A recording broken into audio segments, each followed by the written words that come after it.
So, the big question is this: how are ambitious people like us, who don't have a lot of resources, did not go to Ivy League colleges, were not born into wealth, how do we become resourceful enough, use our creativity, our dedication, and a little bit of crazy to bootstrap our way to realizing our dreams? Whether it is launching a new company, launching a new app, or making it to the top of the corporate ladder. That is the question, and this podcast will give you the answers. Please like, share, and subscribe to get new episodes, videos, and other updates. Hello, and welcome to this new episode of Bootstrapping Your Dreams Show. As always, I'm your host, Manuj Aggarwal, and today I'll be talking to Dr. Carla Manly, who is a clinical psychologist and a wellness expert from California. And she has agreed to talk to us about a very important topic, which is the feeling of fear. And she is an expert in actually deriving joy from fear, so which is a very interesting topic. So we'll talk to her about that and see how we can not only overcome our fears, but actually derive joy from them. So welcome, Dr. Carla. We are very excited to have you on the show. It's a pleasure to be here. Thanks for having me. Awesome. All right. So before we get started, can you tell us a little bit about yourself? Give us a little bit of an overview of your background and experience. Sure. I'm a clinical psychologist. My background is really varied. I was in the business realm of property investments for a long time, almost 2 decades. So I have a wealth of business experience, a little bit of law school in my hip pocket. So I love the idea of taking psychotherapy and blending it with the business realm, because business is where we make our money, right? Business is how we afford to clothe ourselves and our families and put a roof over the heads and good food in the mouth, right? And so it's so important in that realm, and I've learned this through my life progression of how important it is to know what we're doing in business, to have our eye on that ball, but not make our world everything about business. Because if we have all the money in the world and all the wealth and the fame, and we don't have love and balance, what do we have? I mean, what are we working for then? Sure. And so that brought me, as I was writing Joy from Fear, the book that just released, I really tried to make it a book that would be compelling to people on a personal level, which is where we start from inside the spirit. So not just personal, but something where you could then take that knowledge and use it to create more efficacy, more passion in your business life, or in whatever way you're contributing to the outside world, whether that's business or volunteering or raising amazing children, but to be able to really move through life in an empowered, joyful way. Yeah, awesome. That's great. Okay, so very interesting background. Now let's start with the basics. So, how do you define joy and fear? We all know it's these are basic emotions, but I'd like to hear from your point of view as an expert. How do you define them? Such a good question, because it's the foundation. It's important for us to realize that fear has a really good side, a very constructive side, and that's realistic fear, the fear that says, wait, there's a rattlesnake, move to the other side of the road. Right? Hey, my tire's wobbling, that's a sign that I need to go into the gas station. I'm afraid there's going to be an accident. That is all realistic fear, and really good fear from the primitive survival instinct. That's a wonderful fear. What happens is so much we lose sight of what's a realistic fear, and we live in a world of unrealistic fears, what I call irrational fears. And so if we're looking at how we're producing in a tech environment, in a business environment, how could irrational fear hold us back? Let's say you're doing a job in the tech industry where you're not happy with it. You'd rather be in a different sector, but something's telling you, you better stay where you are. You better keep doing what you're doing. And part of you is going, but I'm choking. I hate what I'm doing. And the voice comes in and says, no, you won't have enough money. You won't be good in this other area. So that is what I call irrational fear, destructive fear. Fear that comes up to keep us stuck, to keep us from being our most passionate, fulfilled, productive person. Because I'm a believer that if money is your thing and you want to make more money, well, you'll make the most money or have the most success, whatever that means to you, when you're coming from passion, from good heart, from good spirit. Me, I'm not a particularly money motivated person, right? So I have to work on that part sometimes. But for people who that's really important to them and there's no judgment about it, it's about noticing what's holding you back. And often it is that voice, sometimes a voice that is actually afraid of success. Yeah. A voice that says, stay here in this box, stay in this little place where you're safe and comfortable. Yeah. And familiar with this. Yeah. Are you? No, I mean, I'm just, because I went through similar experiences, and so that fear of losing the familiarity with the situation is also holding you back, right? Like the lack of excitement about the unknown. Absolutely. You've got a really key piece. And that piece, I'm so glad you said that, because it's what I call being comfortably uncomfortable. We're in this space, we don't like it, but it's familiar. So we're just going to stay. And even though we don't like the boss or we don't like the job, we're just going to stay because we're comfortable. Even if we're uncomfortable. But if we had a scale, clearly the comfort is a little more than the discomfort. So it's about starting to listen to that voice, acknowledge that voice, acknowledge what it's telling us, and then moving to what I call constructive fear. The part of the psyche, your psyche, my psyche, everybody who's listening, your psyche wants you to be the best, most incredible version of yourself. I just have no doubt of that. The world doesn't need more robots. The world needs more people who love what they're doing, and whatever that is. And so it's about listening to the constructive side, the side that says, yeah, you're familiar with this. I get it. I understand it. But you're not happy. But you're not living your dream. But you're not waking up every day going, wow, I can't wait to do this. I was talking to a woman the other day. She reminds me of me.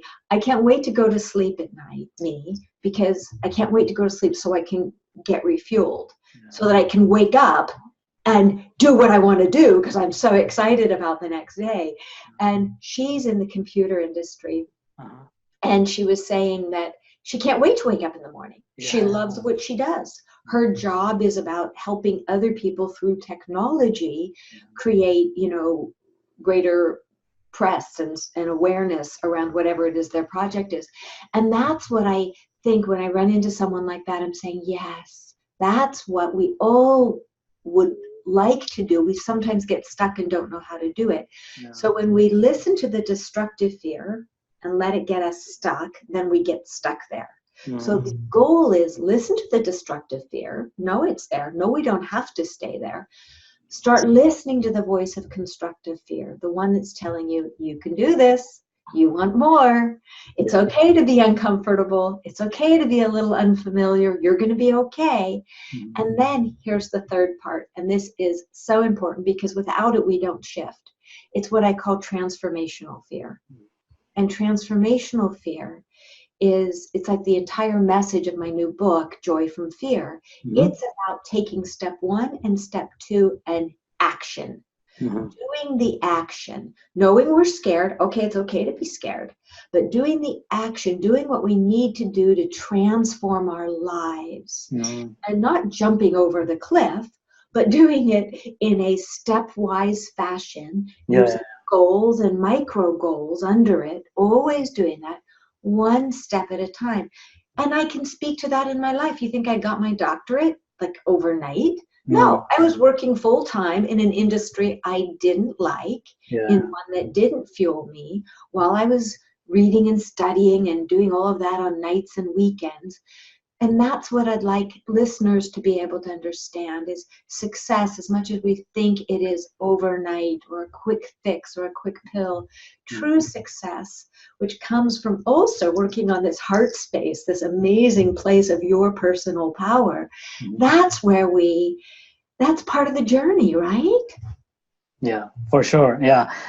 You touch upon a very important topic that I always talk about is action. People get paralyzed and they start dreaming about things which may happen, but they don't take action. So, even taking smaller actions is very important. So yeah, that's very good advice. Now, how do one get to a state of mind where they are comfortable with this? It's sort of it's easy to say that you can overcome your fears and put them aside and move forward, but it sometimes is a scary thing to leave a job or leave a steady paycheck or leave a relationship which is not fruitful. How do you advise people to get into that state of mind and trust that everything will be okay if they take certain actions? It's such a good question. And what I tell people, it's one of the reasons that in my book I give so many exercises, because it is important for us to understand the messages that are holding us back. And most of those messages, I'm not big on going back and blaming our parents. There's no use in blaming anyone. I am really big on understanding what makes me tick, what makes you tick, what makes you afraid. And so some of that is really a process of creating greater self-awareness. So last time I'm going to mention my book is, if you buy that book, not much money, you will find a stepwise approach that you can follow to help you understand what the dynamics are inside of you that are holding you back. So now, what can I offer today, right here, right now, to help you get a taste of that? Really good case example, and these are really helpful, is a young man that I worked with who knew that he wanted to do something with his life, but his dad had said early on, you need to be a doctor. You are going to be a doctor. I'm a doctor. You're a doctor. You are going to be a doctor. And so the little kid was raised. He's now, in his third or fourth decade of life. I don't want to give much away, but he listened and he studied, and he was going to be just like dad, because dad was his superpower, his superhero, right? As well as being his superpower, what he thought. But then he did all of this studying and learning and got into medical school. And he just said, this isn't for me.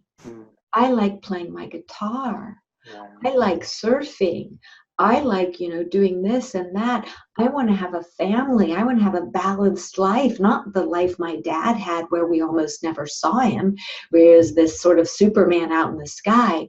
So what he realized was, although he was well on his way to a very successful, lucrative life that has, high level of esteem. We esteem our doctors, right? And we hold them in esteem. And what he realized is the price he was paying, not that he couldn't be a doctor and also be a surfer and an artist and all of this, but he realized that wasn't what his passion was.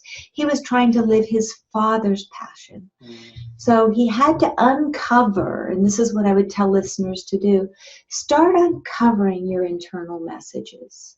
If you're unhappy or stuck in your life, see if you can go back again, not judging mom and dad. Just don't spend time judging. It's no help. Just go back and say, what were the messages I learned? Did I learn I always had to be busy? Did I learn I was worthless if I wasn't an A+? Did I learn that creativity wasn't important and that left brain logical was everything, right? And as you learn what these internal messages are, your narrative, it's your psychic narrative. Once you learn that and not judge it, right? Again, you'll keep hearing me say, don't judge it. It doesn't do any good to judge.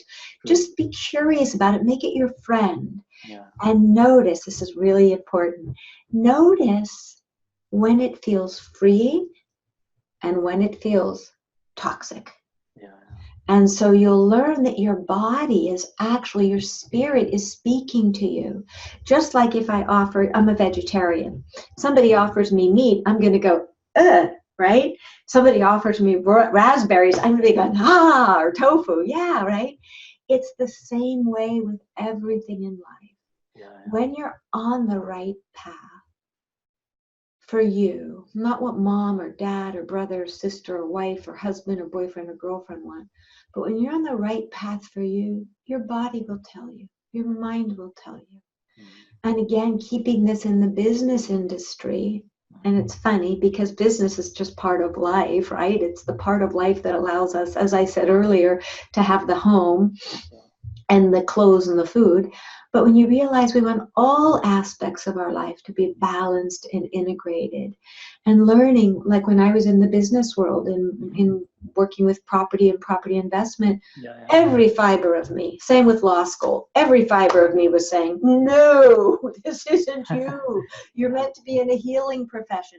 But I listened to my very well-meaning father who said, but you're so smart. You are so smart. You've got to do something with your life that is about money, that is about power. And the little voice inside of me was saying, but spreading love is power. Doesn't that matter? Healing is power. But I let the Superman voice overcome. And so it's about coming back. So, you know, every listener, there's a part of you that knows what you want to be. And even though it's scary, you think it wasn't scary for me to upend my life? I had to have that conversation with myself, like you asked earlier. We all worry about paying bills, especially if we have kids and people depending on us. What do we do? And I asked myself this very real question. I said, do you want to live this life? Would you be happy living under a bridge? If you leaving this life meant you had to live under a bridge, would you be willing to do that? And I was so surprised when this, not little, but big voice inside me said, yes, I'd prefer the bridge to this life, which was a fairly comfy life, right? And so we all have that moment of truth, and there's no judgment. Somebody may say, I'm not willing to risk everything, or I can't risk everything, in which case your approach may be to stay where you are and accept it and do the best you can, or your approach may be to take tiny little steps closer and closer to that which gives you joy. And mine, again, mine was more of a stepwise approach. I didn't jump, but I was willing to say to myself, of course, I have to admit, I knew my mom would never let me live under a bridge. I mean, I knew that. In my heart, I knew that. But I also had to be willing to know if I was willing, if push came to shove, was I really willing to do that? I also know myself that I'm resourceful enough to not live under a bridge. But I think it's so important for us to have honest conversations with the self, because when we're honest and we know what our limitations are and don't judge them, then we can begin to build the new life at the pace that works for us. Yeah, that's true. That's true. So you brought up a very good point about having a conversation with yourself. So, you know, trying to listen to yourself. Unfortunately, what I have noticed is people tend to do that generally when they are in some sort of a big trouble and they call for, you know, higher power or some external help. Otherwise, and I'm not, you know, I'm not saying people are to be blamed, because there's so much being thrown at us, right? Every moment, you know, through social media, through television, radio, like a whole bunch of information is being thrown at us, and our minds are overloaded. So our inner voice sometimes gets buried. So first of all, do you see that when you work with other people? And secondly, if you do, what are some of the tools do you recommend or techniques you recommend to overcome that noise and sort of start to listen to yourself? Okay, it's a beautiful question. because you're right, our world is so filled with chatter and busyness that it is hard sometimes to slow down. And so what I tell, and you're right, we get so busy that often it's only in a time of crisis that we say, we find our higher power, right? All of a sudden he's our best friend. Hey, you know, I haven't talked to you for a year, right? And so no matter, I tell people, I lead meditation once a week. And when I lead meditation, I say, hey, whatever your higher power is, be it God, Buddha, Allah, Yahweh, be it Gaia, be it the power of science, nature, whatever it is, tap into that power every day. Every day. And I'll tell you the way that I think is most effective. That because technology is such a big presence in our lives, and technology isn't good or bad, we use it in a bad way often. We use it in a way where we're no longer looking at our loved one in that phase where like our heads down here and kind of like thinking that we're paying attention or we're not, and we're out to dinner and everyone at the table's on their cell phone instead of talking, right? And so it's the idea, use your technology wisely. Put it in your car, leave it, you know, plugged outside your bedroom at night. Make a better relationship with technology. Rather than letting technology run you, use it wisely. So here's the way I get in touch with my higher power and really, really allow myself to hear my inner voice, is to make a date with myself every morning. When I wake up, instead of grabbing my cell phone, I leave it, you know, on its charger. I get up, I sing, I go around the house saying my gratitudes, right? I get in my Zen space. I put on very kind music, very gentle music. I make my herbal tea, all the while staying in my zone, no technology. You're really being aware of my environment. So now you can notice I've created this space where my thoughts can talk to me. Where I can listen to my body and say, oh, you know, I'm feeling good, or I need to do some stretching. And I'm not saying that this has to take you an hour. This can be 5 minutes. I'm meditating while I'm brushing my teeth, right? So it's the idea of create these pockets of time. And ideally, you can find one breakfast, lunch, and dinner, or at bedtime.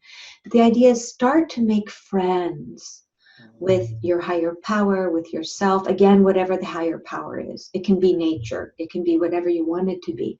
Whatever allows you to know that you deserve being grounded and mindful. And the reason this time is so important is it's the time you get to check in on with yourself and say, okay, this is how I'm doing today. Maybe I'm a little sluggish, so maybe I need a little cat nap around lunch. Or maybe I'm feeling wildly energetic and this is the day to put out 20 resumes, right? Or whatever it is. You know, maybe this is the day to, you know, do a little creativity with my music. And it is those times. Otherwise, I look at it like this. We are like ducks on top of a plump pond, and we can make it look all peaceful, but our feet are under there, you know, going da, da, da, da, da, da, da, da, da, da, and we're just treading water. And when we're in that treading water space, we have no time to check in with the self and say, how am I doing on my journey? Am I feeling more like I'm going forward? And again, staying with the business world, I'm really a big believer in walking our talk. Whatever your talk is, and using this morning and evening check-in time to say, am I living my dream? Am I being my dream? Am I being the kind of person that I'd want to look back on and say, wow, that person, they might be flawed, right? But man, they're trying every day. And that's the way I look at life. Is I don't know about anybody else listening, but I'm imperfect, right?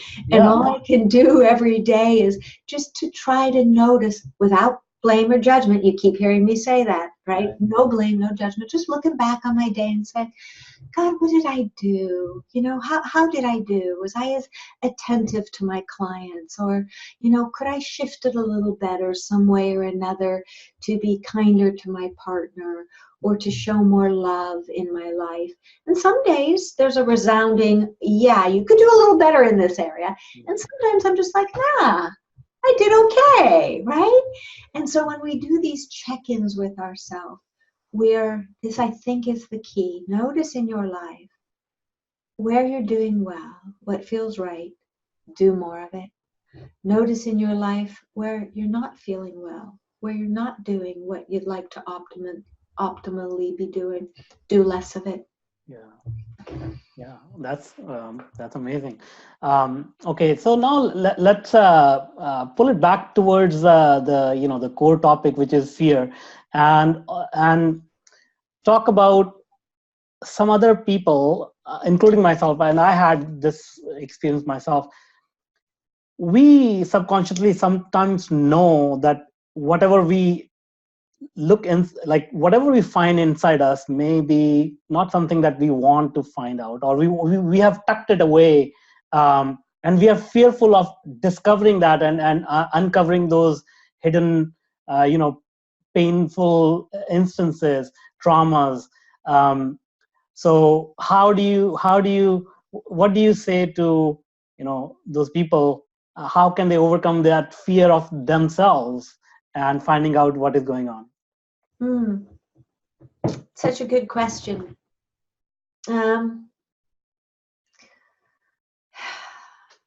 You're so beautiful, right?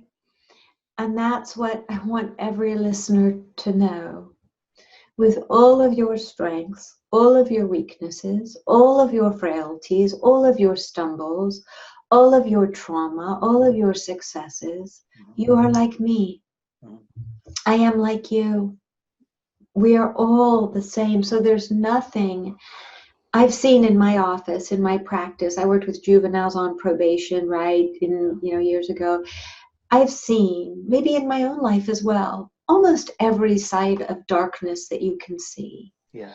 And so when people are afraid about what they'll find when they're going inside, I just want to hug them and say, don't be worried. You're just like me. I'm just like you. We're all the same. Yeah. And barring somebody who's, committed murder or something, right? We all have the same doubts, the same fears. Yeah. We all have similar wounds. They may manifest in different ways, but we're all afraid. At the very bottom of it, I think, except for maybe there are very few outliers, right? But I think we're all at the very, very deep part. Some people will say at the bottom of fear, at the very bottom root of every fear is a fear of death. I hear that, I understand it, and I say, okay, fine, that's boring. Of course, we're all going to die. I guess we're afraid of that. I think that it's more poignant than that. I think that at the very bottom, we all want to be loved and accepted. Yeah. And if we realize that no matter who we are running into on the street, in the store, across the business table, right? The other person just wants to be loved and accepted and seen and respected. Yeah. That's all. They might not know how to get there, right? They might be clumsy at it. They might be mean or critical or whatever, but they're inside. So that's what I tell people is as you start exploring your fears, trust that you're no different than me, that I'm no different than you, and that if you're meeting somebody who's unkind and judgmental and makes you feel inferior, guess they're not part of your tribe, are they? They have work to do, and let them do their work, and you go find a tribe of people who are kind and respectful and supportive and want you to be your best self. And that's the kind of tribe I create for myself. And my tribe contains people of all shapes, colors, genders, whatever, because I believe that that's what's important. Not how much money you make, but how good your heart is, how good your intentions are, and are you kind to people? So I think as you start exploring your internal world, the best thing I could say is be kind to yourself. Yeah. That there's nothing in there that is too strange or too bizarre or too anything, because you're human. Yeah. And so that's probably the best gift I could offer. Yeah, right, that's very well said. Yeah, for sure. Whatever we go through, it's this is what I have learned as well, that it's actually not our fault. External circumstances, they pin that fault at us, or for whatever reason we think it's our fault, but we were just trying to react to the situation, I guess.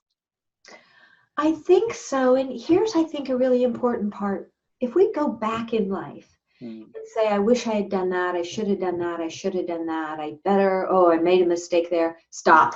Just stop. Take a time out. Here's what I want you to do if your mind goes to the past. Go to the past to find the lesson. Yeah. And once you find the lesson in your mistake, when I go back, I very rarely go to my past. If somebody asks me about it, I'll go back and look at it. But I've gone through my past so well that for every hiccup, every stumble I've made, I can say, and that was brought to me to teach me. And as long as I learned that lesson, the lesson I was meant to learn, I can forgive myself for not having known sooner. Maybe I need to forgive myself or someone else, and then set myself free and move on for the next lesson. I think where it gets interesting is if the universe or God is giving us a lesson again and again and again, an opportunity, and we refuse to learn it. For example, in my practice, sometimes I'll work with somebody who has a pattern of cheating on a mate, being unfaithful. Okay, you get one go at that. You know, in your lifetime, I think you get one go at that. And then you learn, wait a second, this is not integrity. This is not okay. I'm hurting another person. I'm hurting another human being. Or with our children, right? We learn how we're parenting and we're going to mess it up. We just will. So to turn and say, okay, what did I do that wasn't so effective there? Whoa, the kid's screaming, I'm crying. Okay, this isn't working well. And so that's how I look at our past. Look at your past. Something's still haunting you, where you just going, oh my God, I can't believe I did that. Have some compassion. Learn the lesson, and then set yourself free. Make amends. You know, if you've harmed someone, make amends, take responsibility, and then set yourself free. Because then you're just wasting effort. Once you learn the lesson, let it alone. That's great. Just don't do it again. Yeah, for sure. Yeah, empathy and compassion, even for your own self, is it goes a long way. Oh, so important. Because if you don't have empathy and compassion for yourself, you will not have it for others. And we always have to watch our internal narrative, because if we're being unkind to the self, right, then we will ultimately be unkind to others. If we're being kind to the self, then we will ultimately be kind to others. And if we're cheating the self in some way or rationalizing something, hey, you know, it's all that cycle. It's all that cycle. And so for each person to figure out, what's your moral compass? What are your values? What's important to you? You have your right to figure that out. I have my right to figure mine out. And then whatever that is, stick with it. Stick with it, stick with it, stick with it. And that's how we build self-esteem. And I love that we've gotten to this place, because talking about self-esteem is like one of my favorite things in the world. And self-esteem, this is really ties into business, because often we'll run into someone in business and we'll say, wow, that person's confident. You know, he dresses amazing, or she dresses great and has the hair and the makeup all in the right place and drives the great car. But wait a second, she's cheating on her husband. Or he's cheating on that business deal. Oh, what's going on with that? Oh, he's a great golfer. She's great at yoga. But I just saw him kick the dog, right? Or, you know, he just passed up the donation bucket, right? And didn't, you know. And so somebody can seem self-confident. Self-confident is about, I'm good at math. I'm good at baking. I'm great at soccer. Or I look pretty, right? It's always something sort of outside. Self-esteem, who cares about that? Really, it's fleeting. What self-esteem is, and why it ties into business, is when we know who we are on the inside. We know our moral code, and we live it. We live it, we live it, we walk our talk, and when we stumble, as we surely will, we pick ourselves up and continue to walk our talk after making amends for the stumble if we've hurt someone. And that is how in the business community, in the business world, I think we can do our best. Yeah. Because from that power center, I kind of work on a chakra level, right? From that power center, we can really, because we come from a place of personal belief, and then we're radiating that energy to our client. It's not a scam. It's not a sales trick. It is, wait, I believe in what I'm doing. Yeah. And so I think that's how, as long as you're believing in what you're doing, whether you're the world's best father or the world's best, data analyst or the world's best programmer, whatever you are, knowing I'm good at this and I'm constantly striving to be better. What creates better self? And then walking your talk, being a person of integrity, kindness, tenderness, respect. I think that's what's important in the business community. More people, and then when you're doing what you love to do, then money kind of comes with it in a way, because then the universe supports you. Yeah, for sure. Yeah, beautiful words. All right. Is there any other question that I have not asked you, or something that you may want to share about overcoming your fears and deriving joy from your fears? What I would tell listeners is, it might sound complex. It might sound like, oh my God, I could never reach that. And it's like this. When you set your sights on what you want, when you take the time to know what that is from your heart, so many of my clients would tell me, all I had, Dr. Manley, was you in my corner saying, go, go, go, you're changing. And I say, have faith, have faith. Have faith, do the work, have faith, do the work, have faith. Set the macro goals and do the micro goals, have faith. And what they will tell me later, one client expressed it this way. It was like being a giant ship. And the ship was turning, and she couldn't feel the ship turning. And I would be saying, you're turning, you're shifting, your life is changing.